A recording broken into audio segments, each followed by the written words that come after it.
Hi everyone, welcome to Drive to Run. This video is to help you decide which of the 7 trim levels you should consider when buying the 2022 Toyota Highlander. Before we dive into the specifics, some high-level pricing information. The 2022 Toyota Highlander starts at $36,620 for a base L front-wheel drive model, all the way up to $52,375 for a platinum hybrid all-wheel drive. All of those prices include the mandatory $1,215 destination charge. As I mentioned in all my videos, my analysis of what trims give the best value assumes you're paying MSRP. So if your local dealer is charging markups on particular trim powertrain combinations, but not on others, you may need to reconsider which trim you choose, or better yet, find another dealer that isn't charging those markups. As I mentioned earlier, the 2022 Highlander comes in 7 trim levels: the L, LE, XLE, XSE, Bronze Edition, Limited, and Platinum. The L and XSE trims are gas only, and the Bronze Edition is hybrid only. The rest can be had with either powertrain option. The hybrids cost $1,450 more than their non-hybrid trim mates, meaning the average driver can expect to recoup that additional cost through gas savings after only about 2 years. It is worth mentioning that with the gas powertrain, the Highlander comes with a V6 versus a 4-cylinder with the hybrid. The main impact that has is that with the gas models, the Highlander has a towing capacity of 5,000 pounds versus 3,500 pounds in the hybrid. Honestly, if you're planning to get a Highlander hybrid, I really encourage you to consider the Sienna instead. All Siennas are hybrids, so the base Sienna starts more than $4,000 less than the cheapest Highlander hybrid offered.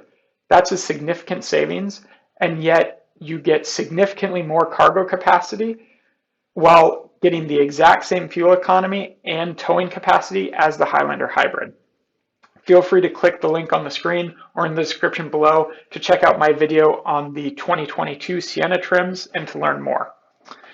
Back to the Highlander, all trims can come with front-wheel drive or all-wheel drive. However, the cost of all-wheel drive varies depending on the trim.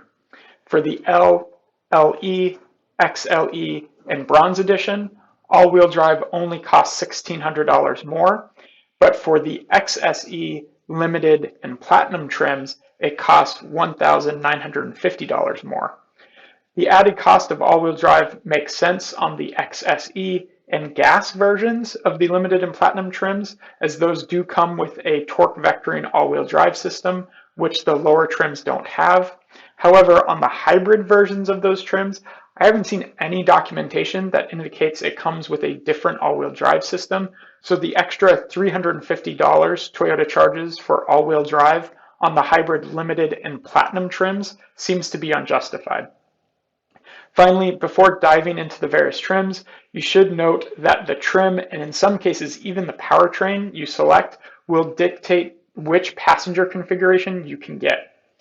The L and LE trims only come in the 8-passenger setup, the XLE in gas only or hybrid, and the Limited in gas only can be had in either 7 or 8-passenger configurations, and all the remaining trims only come in the 7-passenger setup. What is nice is that Toyota doesn't charge different prices whether you choose the 7 or 8-passenger configuration, where you do have the option of picking either one. Okay, with all that said, let's jump into the first trim, the L. Honestly, I think it's one of the better values in the Highlander lineup. It comes standard with alloy wheels, a power driver's seat, privacy glass, Apple CarPlay, Android Auto, and smart key access. When you step up to the LE for $2,200 more, you don't get all that much for the money. You get a powered liftgate, fog lights, a leather steering wheel, some additional Toyota connected services, which most people probably won't use, and what I think is most important, blind spot monitoring. Unlike the RAV4, Toyota doesn't give you the ability to option blind spot monitoring on the lowest trim of the Highlander. My guess is because they really want to push people into the LE trim where their margins are better. Now, you also can't get the hybrid in the L trim. You have to step up to the LE. If that's your only reason for stepping up to the LE trim, Keep in mind that then you're essentially paying $3,650 for the hybrid powertrain, which will then take the average driver about 5 years to recoup that additional cost through fuel savings. Besides the L, I think the XLE is the best trim value for the Highlander. For $3,000 more than the LE, you get Toyota's Softex synthetic leather seats, heated front seats, a power passenger seat, roof rails, a moonroof, integrated second row sunshades, an auto-dimming rearview mirror with HomeLink, and a larger 7-inch information display. As a reminder, you can get the XLE in the 7 or 8 passenger configuration with no difference in price. One thing to keep in mind though, on the options list for the XLE is premium audio for about $1,000, but there's no indication it actually upgrades your speaker setup. It really just enables navigation for 3 years, so unless I'm wrong on that and Toyota's materials are inaccurate, I would absolutely skip that option on the XLE. Next, the XSE trim, which only comes in gas only. For $1,595 more than the XLE, it's not a bad value, particularly if you want the torque vectoring all-wheel drive system. The upgrades the XSE comes with are a sport-tuned suspension, restyled exterior, 20-inch rims, ambient interior lighting, and a no-cost red accented leather interior. This is also the first trim where you can option an upgraded 11-speaker JBL audio system. And as I mentioned, if you choose all-wheel drive, you'll get that dynamic torque vectoring version, but it will cost you $1,950 for all-wheel drive on the XSE instead of $1,600 on all the prior trims. Moving to the Bronze Edition, from a features perspective, it's a bit of a mix between an XSE and the trims above it.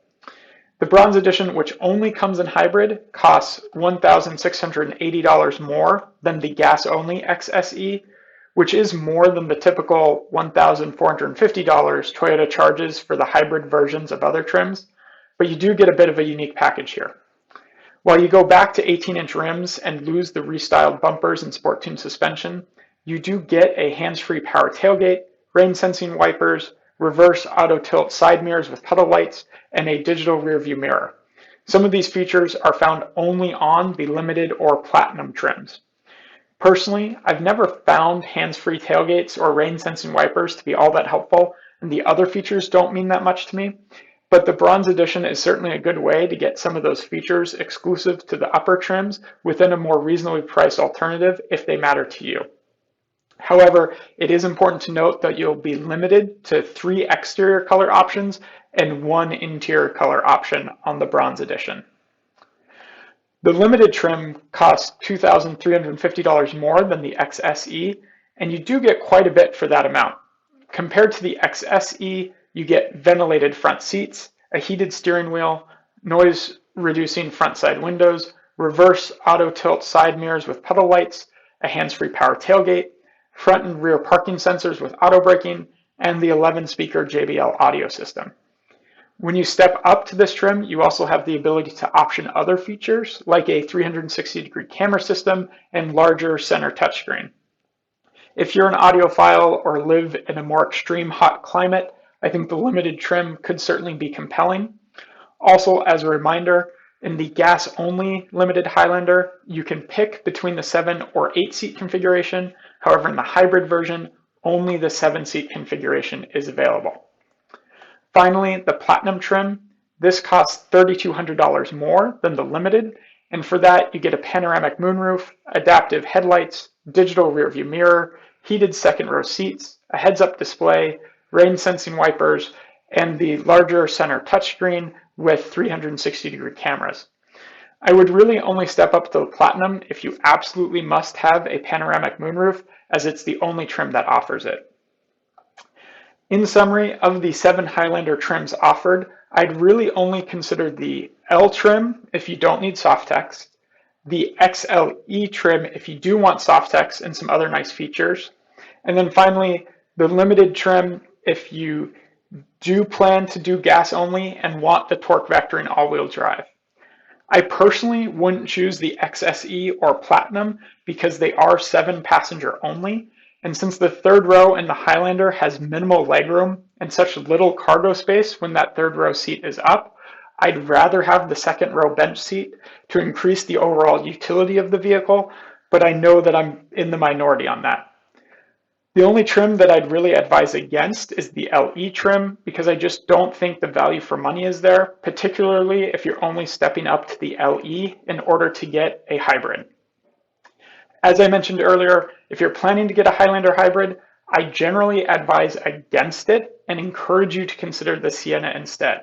I think that's where the true value is, and choosing the Highlander really only makes sense if you're going gas only and all-wheel drive, because you need the extra ground clearance, towing capacity, and better all-wheel drive system found on the XSE trims and above for the Highlander. However, if you absolutely won't buy a Sienna and don't need the additional towing capacity, then the Highlander hybrid certainly makes sense, as Toyota's upcharge for the hybrid on the Highlander is incredibly reasonable. Also, one final thing to mention, Toyota doesn't offer power folding side view mirrors on any Highlander. That's a very odd omission to me considering how wide the Highlander is, so make sure that won't be an issue for wherever you plan to park your Highlander. Thank you for watching, and feel free to ask any questions you have in the comments below. If you found this video useful, please like and subscribe. Thanks again.